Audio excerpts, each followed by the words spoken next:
Hey guys, this is Mitchell with FF Real Talk, and we're about to head into week 11.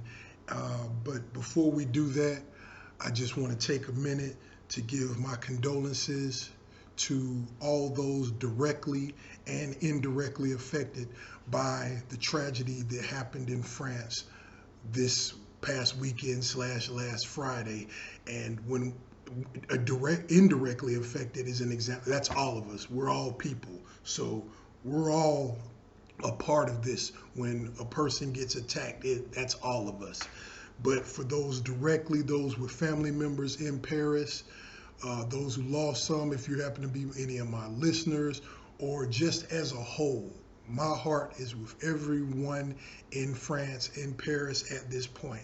It's all I've thought about for the past few days, and it's just a really awful time we're living in on many levels, and something's just gonna have to give. And but I just wanted to take a second to say that my heart's with you guys. But without further ado, I have a job I have to do, so we're gonna go into week 11's waiver additions.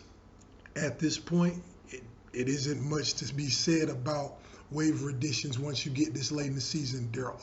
Everybody to add is either because of an injury to someone ahead of them on the depth chart, or someone returning from injury that it's time to re-pick back up. So the waiver wire, and all of these people at this point, just about all of them, are going to be crapshoots, lottery tickets, just hope something happens. So these are low expectation guys, but some of these guys actually do have some value. And we'll start with the first one, Tony Romo. Mentioned him last week. He's still less than 50% owned, which is senseless. But some people are just not thinking about him, obviously. But this is a guy you need to be thinking about, because he's going to be a much more productive quarterback than a lot of the quarterbacks some of us owned. You know the guys we're talking about. This guy will be an upgrade from them. Though don't expect it the first week back. You saw what Ben Roethlisberger was like his first week. He had rust to dust off, and Tony Romo's going to be rusty this week too, probably. And, just getting his body acclimated to everything. But when he does start to get acclimated, which will probably be his second week back, this increases the value of all the Cowboys fantasy players. It increases Darren McFadden's value. Definitely increases Dez's value, as well as Jason Witten's. So Tony Romo should be near the 100% owned point after this week and next week. So definitely try to pick him up. Number 2, Danny Amendola. Julian Edelman, the number 1 wide out for the Pats, is out for 6 to 8 weeks.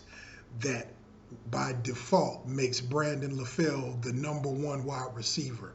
So Danny Amendola will slide into LaFell's user area. And he has just as much talent, if not more, than LaFell. He just can't stay healthy. And it's no telling, being that he's going to be used more, when he'll go down with injury. But regardless, this dude can make numbers whenever he's getting used. You saw when he was on the Rams years ago. He was a very productive player, and his numbers are going to dramatically increase. So cross your fingers, because he's made of glass, but this becomes a must-own situation because the Pats are too explosive. So make sure you grab him. Number 3, Kamar Aiken. I've been saying before that I'm not a big fan of his, but just check the numbers of last week. 7 catches for 73 yards with 14 targets. That says it all. He's nearly all Flacco has at this point. So with this type of attention that he's getting, it's just a matter of time before some of these touches turn into touchdowns. So he becomes an immediate high-end wide receiver too. So, and his talent, though it's above average, when you have that extremely high upside in terms of his usage, that makes for mean or average that's pretty high. So you want to get Kamar Aiken. And at this point, he's still, majority unowned. So make sure you grab him. Number 4 is a split.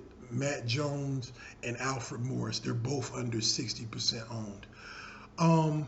At this point, excuse me, both are worth owning because Washington's offense is starting to get some steam. The way Cousins is playing right now, the offense is starting to spread out as a whole. It's not being so compressed and you just load in the box because Kirk Cousins is showing that he actually can play a little football. At this point, I prefer Jones over Morris because he's still getting most of the work more so than Morris is getting, and he's got more raw talent. But both of these guys at this point in the season shouldn't be on waivers because this will be one of those flyers that can or may not or whatever.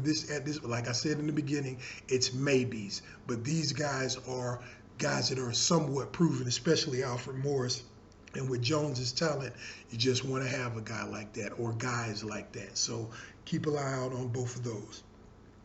Number 5, Marvin Jones. He didn't do much this week, and he's often one of those guys that's completely inconsistent, but his targets alone make him, worth being owned.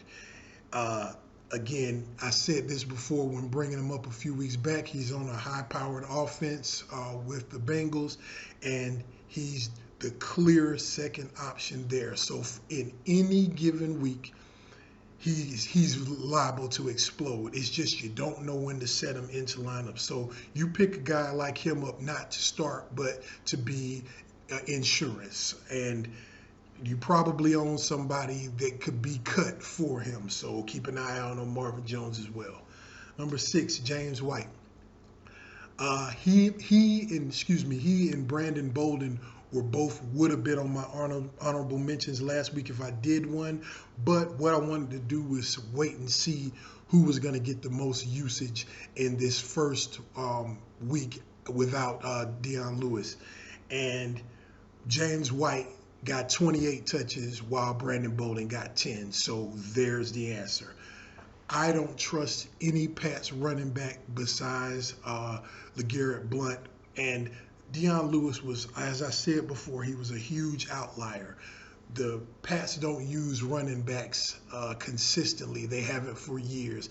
And James White has been in that system long enough, so if they were trusting him, they would have by now.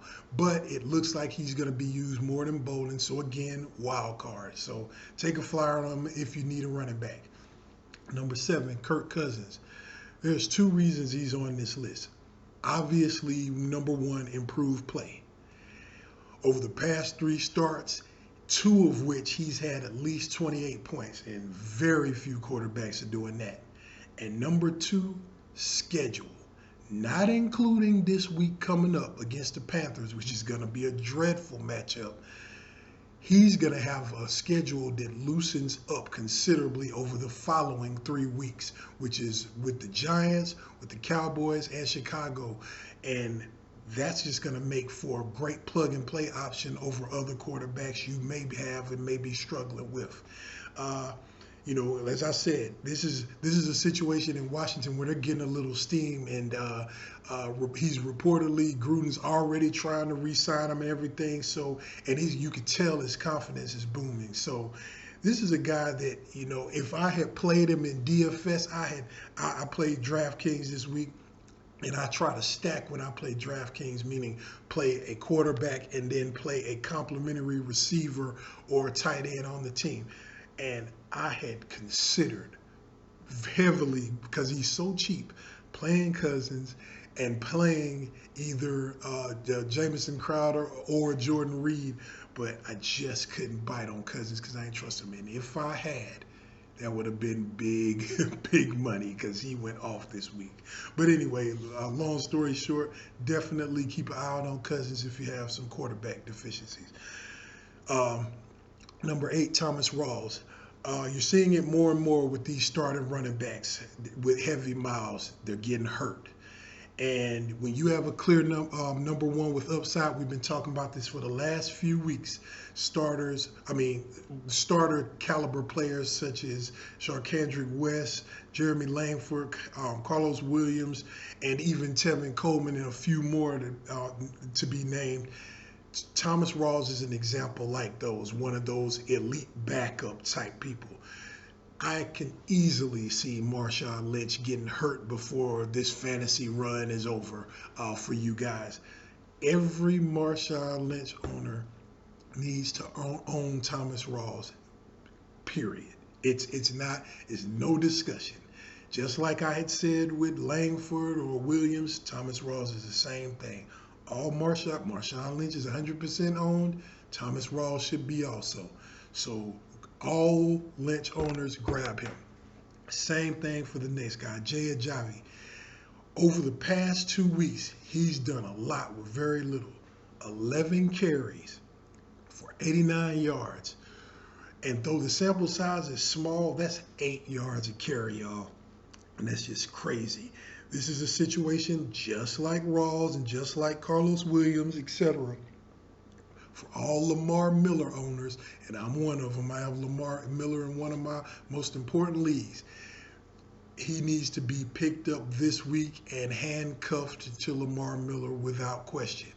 So, and actually, he becomes a spot start just in case, because Lamar Miller is highly susceptible to injury. But either way, injury or not, Ajayi needs to be owned.